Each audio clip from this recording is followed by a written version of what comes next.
യുദ്ധം അവസാനിപ്പിക്കുന്നതിന് ഇറാന് മാനദണ്ഡങ്ങൾ മുന്നോട്ട് വെച്ച് അമേരിക്കൻ പ്രസിഡന്റ് ഡൊണാൾഡ് ട്രംപ്. ആണവായുധ നിർമ്മാണവും പരീക്ഷണവും ആണവ സമ്പുഷ്ടീകരണവും പൂർണ്ണമായും നിർത്തിവെക്കണം. മിസൈലുകൾ യുദ്ധരംഗത്ത് വിന്യസിക്കുന്നതും പരീക്ഷണവും നിർമ്മാണവും നിർത്തിവെക്കണം. സമ്പുഷ്ടീകരിച്ച യുറേനിയം ഇറാനിൽ സൂക്ഷിക്കാനാകില്ല എന്ന നിലപാടും ട്രംപ് പങ്കുവച്ചു.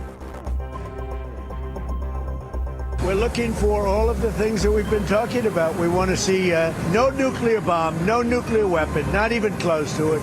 Low key on the missiles. We want to see peace in the Middle East. We want the nuclear dust. We're going to want that, and I think we're going to get that. We want no enrichment, but we also want the enriched uranium. If this happens, it's a great start for Iran to build itself back, and it's everything that we want. And it's also great for Israel, and it's great for the other Middle Eastern countries, Saudi Arabia, UAE, Qatar, all of them, Kuwait and Bahrain in particular, so it's great for all of them. കൂടുതൽ വിവരങ്ങളുമായി international ഡെസ്കിൽ നിന്നും ഐസൻ ജോസ് ചേരുകയാണ്. ഐസൻ, കഴിഞ്ഞ ദിവസമാണ് 5 ദിവസത്തെ വെടിനിർത്തൽ Trump പ്രഖ്യാപിച്ചത്. ഇറാനുമായി ചർച്ച നടത്തുന്നു എന്നും അദ്ദേഹം പറയുകയുണ്ട്. അതിന് പിന്നാലെ തന്നെയാണ് ഒരു തരത്തിലുള്ള ചർച്ചയും ഇല്ല എന്നുള്ള നിലപാട് വ്യക്തമാക്കിക്കൊണ്ട് ഇറാൻ ഭരണകൂടവും രംഗത്ത് വന്നത്. ഈ ഒരു സാഹചര്യത്തിലാണിപ്പോൾ ചില മാനദണ്ഡങ്ങൾ യുദ്ധം അവസാനിപ്പിക്കാൻ ചില ഇടപെടലുകളുമായി മാനദണ്ഡങ്ങൾ കൃത്യമായി മുന്നോട്ട് വെച്ചുകൊണ്ട് ട്രംപ് രംഗത്ത് വന്നിരിക്കുന്നത്. പ്രധാനമായും ട്രംപ് പറഞ്ഞു വെക്കുന്നത് എന്തൊക്കെയാണ്? സുരേഷ്, തീർച്ചയായും ഈ മാനദണ്ഡങ്ങൾ നേരത്തെ തന്നെ, അതായത് എന്തിനാണോ ട്രംപ് ഈ യുദ്ധം ആരംഭിച്ചത് ആ മാനദണ്ഡങ്ങൾ തന്നെയാണ് ഇപ്പോഴും അദ്ദേഹത്തിൻ്റെ ഭാഗത്തു നിന്നുണ്ടായിരിക്കുന്നത് എന്നതാണ് ഒരു വസ്തുത. നേരത്തെ നമ്മൾ സൂചിപ്പിച്ചതുപോലെ ആണവ ആയുധ നിർമ്മാണം, അതായത് അവരുടെ കൈവശമുള്ള ആണവ സംവിധാനങ്ങൾ ഉപയോഗിച്ച് അല്ലെങ്കിൽ ആണവ വസ്തുക്കൾ ഉപയോഗിച്ച് ആയുധം നിർമ്മിച്ച് അത് ഒരു ആക്രമണ സ്വഭാവത്തോടെ ഉപയോഗിക്കുന്നത് നിർത്തിവെക്കണം എന്നൊരു പ്രധാന ആവശ്യമാണ് അദ്ദേഹം മുന്നോട്ട് വെച്ചിരുന്നത്. അതായത് ആണവായുധ നിർമ്മാണത്തിൽ നിന്നും പിന്തിരിയണമെന്നാണ്. അതിന് തയ്യാറാണെന്ന് നേരത്തെ ഇറാൻ അറിയിക്കുകയും ചെയ്തിരുന്നു.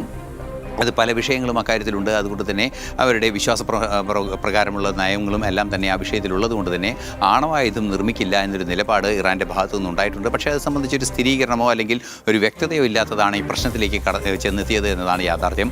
അതുപോലെ തന്നെ മറ്റൊരു പ്രധാന വസ്തുത എന്ന് പറയുന്നത് മിസൈലുകളെല്ലാം തന്നെ മിസൈലുകൾ പ്രവർത്തിപ്പിക്കുന്നതിന് വെൽ കാലിബ്രേറ്റ് ചെയ്ത് കൃത്യമായി അത് വിന്യസിക്കുന്ന ഒരു രീതിയുണ്ട്. അത്തരത്തിലുള്ള രീതികളും തുടർ മിസൈൽ പരീക്ഷണങ്ങളും മിസൈലുകളുടെ നിർമ്മാണവും നിർത്തിവെക്കണമെന്നാണ് അറിയിച്ചത്. അതിനും പല പശ്ചാത്തലങ്ങളുണ്ട്. ദീർഘദൂര മിസൈലുകളൊക്കെ അദ്ദേഹത്തിൻ്റെ ഇറാൻ്റെ കൈവശമുണ്ട് എന്ന ഒരു വിഷയം നിലനിൽക്കുന്നുണ്ട്. അത്തരത്തിലുള്ള സൂചനകളുടെ കൂടി അടിസ്ഥാനത്തിലാണ് ഈ ഒരു നിലപാട് അറിയിച്ചത്. അതായത് അമേരിക്കയെ ലക്ഷ്യമിടാവുന്ന ന്യൂക്ലിയർ മിസൈലുകൾ തയ്യാറാക്കാനുള്ള ശേഷി ഇറാനുണ്ട് എന്ന് അമേരിക്കൻ പ്രസിഡന്റ് തന്നെ പറയുന്ന സാഹചര്യമുണ്ടായിരുന്നു. വാർത്താ സമ്മേളനത്തിലൊക്കെ തുറന്നു പറഞ്ഞ സാഹചര്യമുണ്ടായിരുന്നു.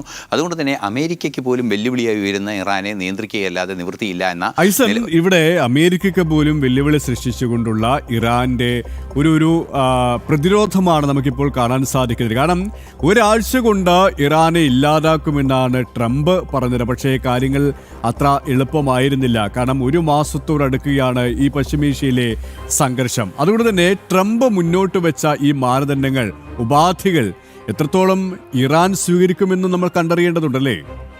തീർച്ചയായും അടുത്ത വിഷയങ്ങൾ, അതായത് നമ്മളിപ്പോൾ പരാമർശിക്കാനിരിക്കുന്ന വിഷയങ്ങൾ തന്നെയാണ് അതിന് ഉത്തരമായി വരിക. കാരണം നേരത്തെ നമ്മൾ സൂചിപ്പിച്ചതുപോലെ ആയുധം സൃഷ്ടിക്കുന്നതിനുള്ള നീക്കങ്ങൾ നടത്തില്ല എന്ന് പറയുമ്പോഴും ഈ മിസൈലുകളും സ്വന്തം സുരക്ഷയുടെ കാര്യത്തിൽ ഒരു നിലപാടും ഇതുവരെ ഇറാൻ അറിയിച്ചിട്ടില്ല. ഇന്നുവരെ എന്നല്ല, നേരത്തെ തന്നെ അത്തരത്തിലുള്ള വിഷയങ്ങളൊന്നും തന്നെ അറിയിക്കുകയും ചെയ്തിട്ടില്ല. അതൊരു വലിയ വിഷയമായി നിലനിൽക്കുന്നു. ആണവ പോർമുന വഹിക്കാവുന്ന മിസൈലുകൾ തയ്യാറാക്കുന്ന വിഷയം പോലും പരാമർശിക്കാവുന്ന ചില വിഷയങ്ങളുണ്ടായിട്ടുണ്ട് ട്രംപുമായി. അതൊന്നും തന്നെ മറുപടി പറഞ്ഞ ഒരു സംഭവമില്ല എന്നതൊരു യാഥാർത്ഥ്യമാണ്. അതുപോലെ ഏറ്റവും നിർണായകമായൊരു കാര്യം, നിലവിൽ തന്നെ വലിയ തോതിൽ ആണവ സമ്പുഷ്ടീകരിച്ച യുറേനിയം ഇറാൻ്റെ കൈവശമുണ്ട്. ഈ സമ്പുഷ്ടീകരിച്ച യുറേനിയം 70% സമ്പുഷ്ടീകരിച്ച യുറേനിയം ഇറാൻ്റെ 60% സമ്പുഷ്ടീകരിച്ച യുറേനിയം ഇറാൻ്റെ കൈവശമുണ്ട് എന്നാണ് മനസ്സിലാക്കാൻ സാധിക്കുന്നത്. ഇത് ഇറാൻ്റെ ടെറിട്ടറിക്ക് പുറത്തേക്ക് മാറ്റണം എന്നൊരാവശ്യം ട്രംപ് മുന്നോട്ട് വെച്ചിരുന്നു.